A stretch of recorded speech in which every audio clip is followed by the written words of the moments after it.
Good evening, guys. Mami Chef, good evening. Good evening, Daddy Chef. Good evening po sa inyo. Nagawa po kami ni Mami Chef, guys, ng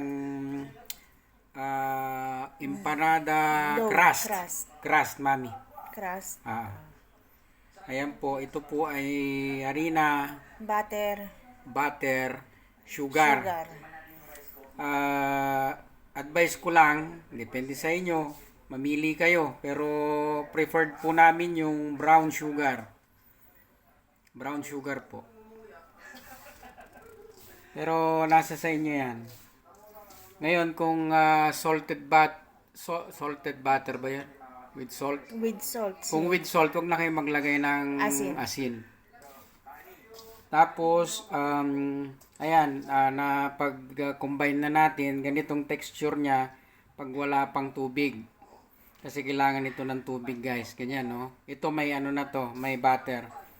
Lalagyan ngayon natin ng tubig na malamig. Malamig po. So, natimbang na to, guys. Ilalagay ko na lang dahan-dahan. So, ganyan lang. Huwag nyong bibiglain. Tapos, halo-halo. Huwag nyong imasa. Halo lang, guys.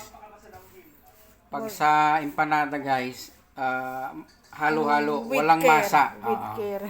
Walang masa-masa ito. Hindi bread ito. Hindi dough. So, ganyan lang, guys.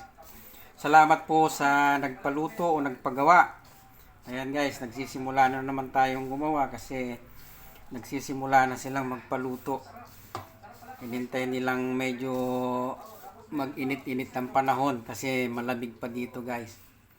So, ganyan lang, guys. Hindi pa, hayaan nyo lang na huwag kayong mag-alala na mabuhaghag. Kasi mamaya ito, pagkaraan ng isang oras, ma-absorb na nila yung tubig.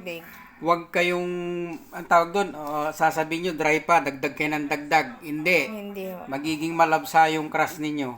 So, walang masa ito, guys, halo-halo lang. So, ganyan lang. Lagyan na natin lahat.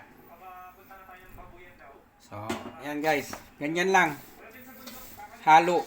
Halo lang ng halo. Pag nagbuo-buo, wasakin nyo. So, ayan. Pero ito lang ang wawasakin, Yung mga relasyon, wag nyong wawasakin. May hugot. May hugot. Yung mga nagwawasak ng ano dyan. So, ganyan lang. Okay, mag-alala. Malinis ang kamay ko. Okay. Okay, bye-bye. Bye-bye po.